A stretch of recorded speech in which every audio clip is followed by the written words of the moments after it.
Hello everyone, welcome back to the channel, and I am here to give a short guide on what to do for last minute Witch Queen prep if you haven't done anything. I've done a good bit of like bounty prep and stuff, but you don't really need to do all this. This will only net me 17 levels, by the way. I did this on 3 characters, so this can be very, very tiring. So I'll give you essentially the cliff notes. First of all, one thing that you can do that'll really hold you back in the future um, if you level quickly will be Glimmer. So as you can see, I have 150,000. I think that the current Glimmer cap per on an account is 250,000. So I'm not quite there yet to the full max, but what you can also do to increase the amount of Glimmer you're storing is take, if you have it from year 3, the other side Sparrow, all you do is you take some of the Glimmer you have. It is a net loss of materials, but it's still, I think it's worth it in the long run. You come down to season 3 in the Sparrows. If you have it, it does also drop from the Arms Dealer Strike, I believe. But the other side, you buy it for 7,500 and 5 Legendary Shards. And every time you scrap it, you get 5,000 and your 5 shards back. So you only are, quote, losing 2,500 Glimmer, but it is a good way to hold Glimmer. You can also store a few ships, the 1,000 Wings, if you have it from an old exotic quest. I know a lot of new players will not have this. This was actually pretty hard to get, but this one does the exact same thing as the Sparrow method. Spend 7,500 and you can keep 5,000. You can also do it with a ship I don't have, Platinum Starling. I do not have this one, and this one also can be used to store Glimmer very effectively. This one's from the Outbreak mission, I think. If you have this ship, it does the same thing. There are a few options. I recommend going over to heading over to Destiny Recipes to find the rest of them. But I ended up keeping some ships on my other characters, a bunch of 1,000 Wings on my other characters, even though this is just the ship I use anyway. This is what it looks like, by the way. And then, yeah, as I said, the other side Sparrow. There's also another one if you have it from season 3, but this is also more of like a of Sparrows. This is more of like an if you were there kind of thing. But the Anceris Overdrive from Mars, once upon a time, like 1,000 years ago. This one does the same thing as well. So, also, I would recommend if you have some buddies this week is Lake of Shadows, so you can go stock up on some Ascendant Shards. Ascendant Shards are super useful for masterworking gear. As of right now, we don't know what they're going to do in Witch Queen. They didn't say anything in any of the TWABs about changing what these are going to be used for with armor, but we do not know what weapon crafting will cost. And while I don't think that weapon crafting will cost anything like Ascendant Shards, it'll be good to have some. Also, if you have exotic rolls that you do not like for instance, Sunbracers is a melee-based exotics, and it gives you a bunch of grenades, so Discipline is useless on it. So if you like take an exotic roll like that, for instance, and masterwork it, it costs 3 Ascendant Shards, but when you scrap it, you'll get 1 back. I'm not going to do that because that's expensive, but just believe me, it does it. So that is an inefficient method, but if you're going to run a bunch of Grandmaster Nightfalls or Master Nightfalls to prepare in the next few days, then you can masterwork some of the exotics that get dropped that you don't like. I have a few. I don't have many, but I have some of them, like this one, for instance.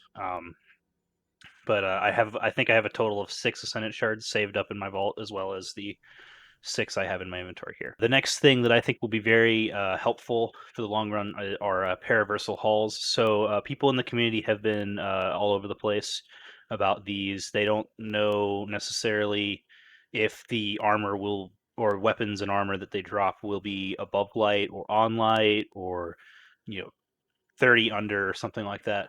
But I'm stocking them up anyway. All they cost is 7 strange coins. You go to the Star Horse at Xur's Treasure Hoard, and you can go over there and transfer 7 strange coins per Paraversal Haul. As I said, I have 29 of them. I've seen people who have hundreds and hundreds of them, which is insane, by the way. Each one of these drops treasure keys, and treasure keys are worth more legendaries. They can drop exotics.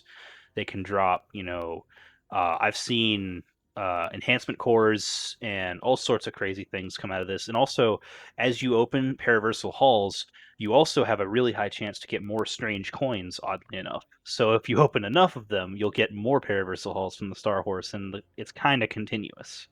So I recommend doing it. It's kind of a grindy farm in comparison because the best sources, in my opinion, for coins are like Crucible, which some people really hate playing. I know it's kind of a pain right now. I think that in the long run, having access to gear, if it works, is a good thing. Having access to random legendary gear that you can just drop on a dime is really nice because they'll probably drop on light or slightly under, which means that if you get a powerful when you're power leveling in Witch Queen, you can pop one of these and get an armor piece or something that might raise your light. Also, another thing that you can do in the next few days, there are enough days left at this point where you can go to the spider every few days and look for what he's selling. I would say get over if you can, or if you have the legendary shards. I spent like 2,000 legendary shards on all this. By the way, this was expensive and kind of hurt my hand because I sat there and hit A like 50,000 times. But go to the spider and buy for legendary shards, not Glimmer. It's a waste. Legendary shards and buy materials. He drops 5 per legendary shard, which means 500 every 100. Which so you can. The math is pretty simple on that. It takes a huge amount of mind-numbing time pressing, left click or A or whatever you wanted, or whatever you end up playing on. But I think it's worth it because these are good to purchase upgrade modules, which is another thing that I think that you should stock up on if you have time. Each upgrade module, part of the reason for Glimmer, by the way, is I think it's 5,000 Glimmer. It costs an enhancement core and 25 of one of these materials, except for Etheric Spiral. Etheric Spiral is going away, so do not waste your time with Etheric Spiral. But the other Baryon Bow, Helium Filament, Spin Metal, Glacial Starwort, and Dusklight, all of these are going to be relevant resources, so keep them. Also, while you're at it, maybe unless you're a new player and you need the exotics. If so, welcome. Get the Exotic Cipher quest from Xur. I have never done it before because I've always just kind of had an Exotic Cipher because I have everything. So, but I would recommend keeping one of these just in case some quest in the future needs one. It's just nice to have it. Also, another thing that you can do to store materials, enhancement prisms drop like candy, usually out of Nightfalls, and of course they are used actually to purchase Ascendant shards, and they're also used as part of the Masterworking progress for armor. Um, they are pretty easy to get, and you can hold a total of 50 on your inventory and 50 per character postmaster. So that's a total of 200 if you're willing to do that on all 3 characters. I'm not because they're not really that big of a deal to me. This may come to bite me in the behind. I don't know. We'll see. Also, some super easy bounties you can do for some extra XP day 1 will be the Cosmodrome bounties. You go up to Shahan, and he has some really easy ones. Like this one is complete 2 heroic public events or 3 normal ones. They're just super easy. And then this one is defeat enemies with Arc Void and Solar. It's like 25 of each or something, and that these are worth 12,000 XP each. Each level is 100,000 XP, so every single one of these little levels on the pass is 100,000. I day 1 would have like all the way to here. In theory, I'd have some extra materials coming in. I don't know, a shader, who knows? But like maybe not none of the cool stuff yet. But it's a good help if you're a new player or a much more casual player trying to get the level 35 exotic for the free track. Like for this season, it was insane. Lawrence Driver. I'm pretty sure the seasonal exotic for next season is an SMG that does poison damage, so that's going to be really freaking cool. Or maybe it doesn't do poison damage, but it poisons things, I guess. I don't know, but that'll be the tier 35 reward most likely. Don't quote me on that. I'm not sure. Also, another set, if you have Beyond Light, you can go do Aramis's bounties. These are also pretty easy. The Empire Hunt one's kind of annoying, I'm not gonna lie, but it's also another 12,000 XP for each of these, so 12,000, 12,000. That's a total of 48k if you do these Oops. If you do those 4, that's total 48k. Also, if you have Beyond Light and or Shadowkeep, I mean, and you've finished the campaign, you have to finish the campaign. I'm not mad about this. I'm not mad. Yes, I am. Oh, that one doesn't give XP. Well, I'm learning. But that one also doesn't give XP. Okay, so this one gives XP. This one gives XP, 12,000 XP as well. Nightmares for Dinner, which you like go nightmares and like lost sectors, and it doesn't take that long. And then this one is Nightmares and Nightmare Hunts. This takes like 2 or 3 runs of like Zyderon or something. And you just kill everything you see. You have to shoot the nightmare for it to count, by the way. It doesn't. It's not global like some bounties. But that's another 12k, and you're getting really close to a level up. Also, if you have some friends, you can do like raiding party for another 12,000 plus some clan XP day one. Um, you can also do Iron Banner is available this week if you want to brave the Crucible. It's hurting, but you can, it's worth it. Somewhat. And then also these allow you, by the way, with the Pinnacle gear, it says these allow you to get Iron Banner armor or weapons in theory that's new for the season, day one. Now, unless they changed this, last season, or this season, I mean, the beginning of this season, I had some bounties coming over, and I got a few new weapons early. So you can do that too, in theory, with Witch Queen if they didn't change it. Also, word of warning: do not focus on the gunsmith bounties because some of them are being removed. So I wouldn't do like it's kind of like Russian roulette. You don't really want to be wrong. So I would just stay away from those and do other bounties. And then the next thing, and this one's pretty depressing, is clear out some vault space. Now, this one kind of hurt. My friends had to beat me over the head with stuff until I deleted some things, but I gained a huge amount of space out of it, and I think it's going to be worth it in the long run. Um, Go find weapons. Like I'm keeping some like sunset weapons and fight me, but the go find some things. Like go through your inventory and be like, oh, I don't need this. I mean, this is a really freaking good roll, but let's just say this for example, I don't need it. Um, this weapon, like, oh, I'm never gonna use it. It has 0 crucible kills on it. I'll just get rid of it, right? I'm not gonna get rid of this, but that's the mentality, right? Or like this plug one, for instance, is I actually really like this one for PvP. By the way, it's just that the roll's really bad for what I use it for. Um, but like, let's say this plug is absolutely terrible by your standards and it's just been sitting in your vault for a long time, just get rid of it, right? Like just scrap it. And I mean, this process takes a good 30 minutes to an hour if you kind of like having a breakdown, a mental breakdown as you go through and scrap things. But as I said, I'm serious. In the long run, it's worth it because you get so much swap space you can just throw stuff in and out of, and it's nice. It's pretty nice to be able to keep what you not keep what you need because I mean this is Destiny. It's a game. You get to do what you want. You can keep like what kind of matters to you in the moment because in this game everything changes, right? Like I was really happy about Trinity Ghoul once upon a time, which by the way Xur is selling Trinity Ghoul this weekend. So if you don't have this, go cop that. That's great. This thing's great. But Trinity Ghoul, like I was crazy about Trinity Ghoul, right? But I've got 1,800 kills on it, which is not a lot, by the way. I've seen thousands. But like, if you need, you need space. I mean, you can pull Trinity Ghoul from collections, right? You can pull Prometheus Lens. I'm not scrapping my Telesto. Fight me. You can pull, Fighting Lion from collections. I mean, if you have a lot of kills on something, I don't get rid of it. That's generally my rule of thumb. But just keep that in mind. And then lastly, keep in mind that Umbral focusing ends for these last 3 seasons, or ends for this last 3 seasons by Tuesday. I'm recording this on Friday night. Well, so like for instance, this one right here is one I've done a lot. It's a focus for the Vulpecula and the Wolftone Draw.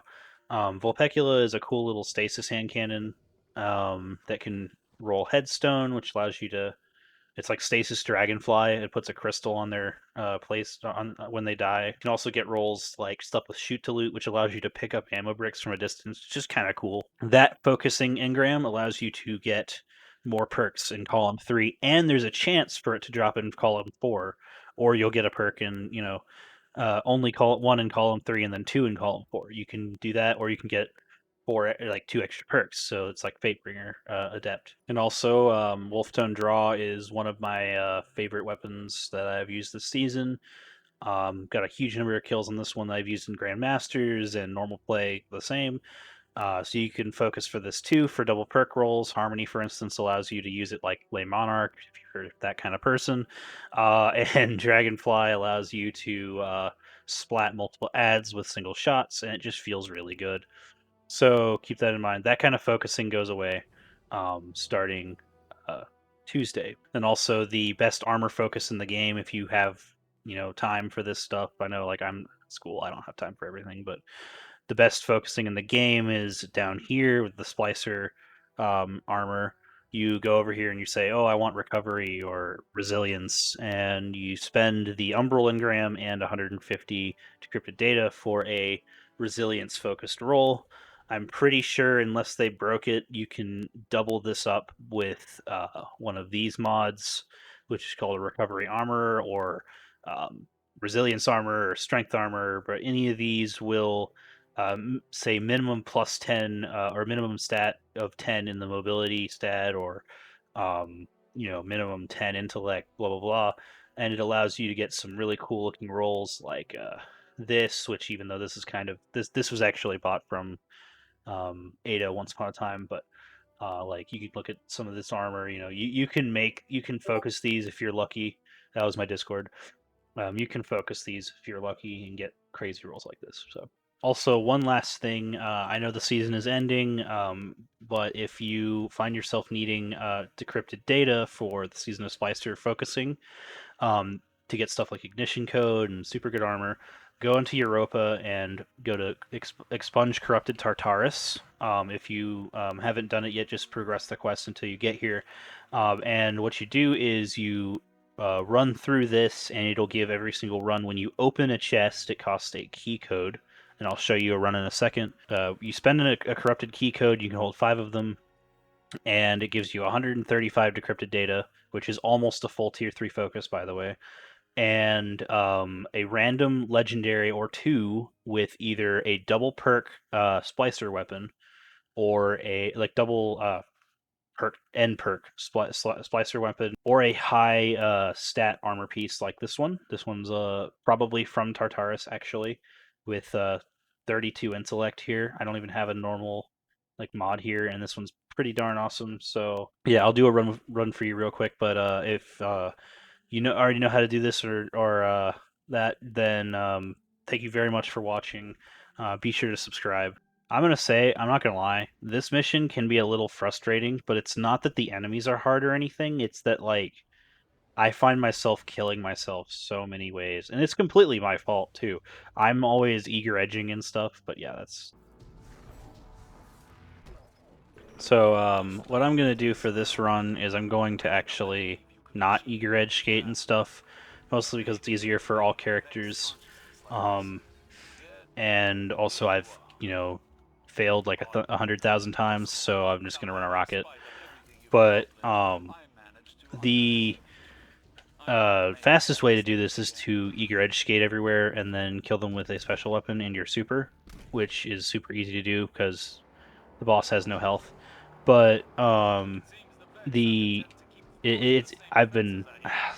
just been throwing, I guess, and so I just can't recently. But yeah, so do your best to just follow the path using all of the little green power up things that spawn extra platforms.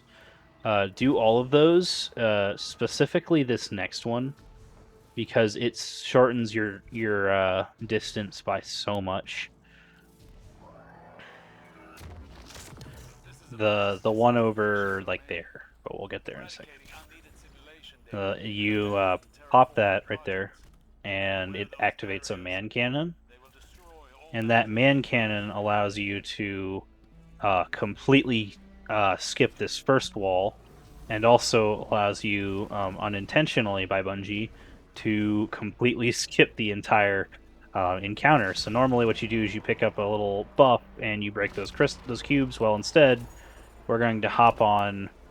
Um, we're going to completely ignore our job, hop on this other cube, and for Titans, I recommend I think Lion Rampants would work.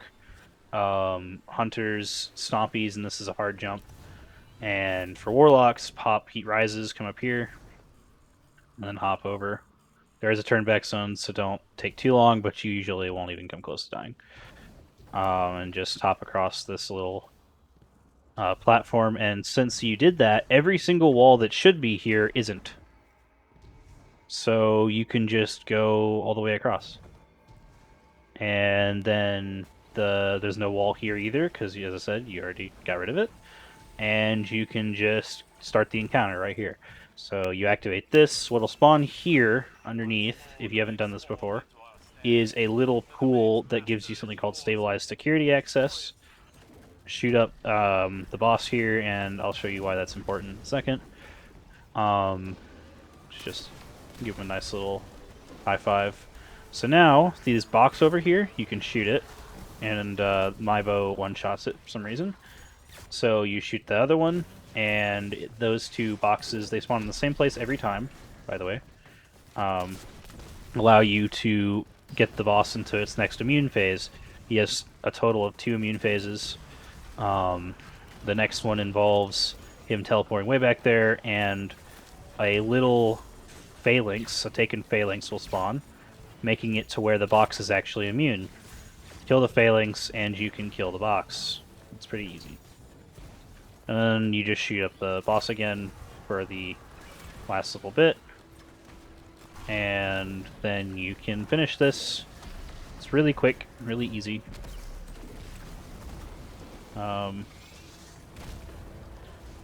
He is pretty squishy. You open the Conflux chest using one of your key codes, and you get chance for Umbrals, armor. Oh, it's 55, not 155. I'm sorry.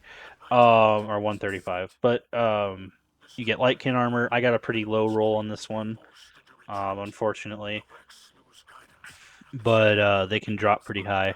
And then I got an ignition code with double perks, so you can get these for a little bit. Ambitious One for All, to be honest, is really not a bad roll. I just wish it had spike grenades. So, look out for stuff like that. But yeah. And doing that consistently, that right there was a 3-minute, 41-second run without Eager Edge. With Eager Edge, you could get here way faster and probably do that way faster, as long as you don't mess up. So, yeah. Thank you very much for watching. I hope this helps you guys in preparation for slaying Savathun or whatever we end up doing in Witch Queen. It's gonna be pretty fun. I think it's gonna probably be Taken King-esque. It'll be pretty sick.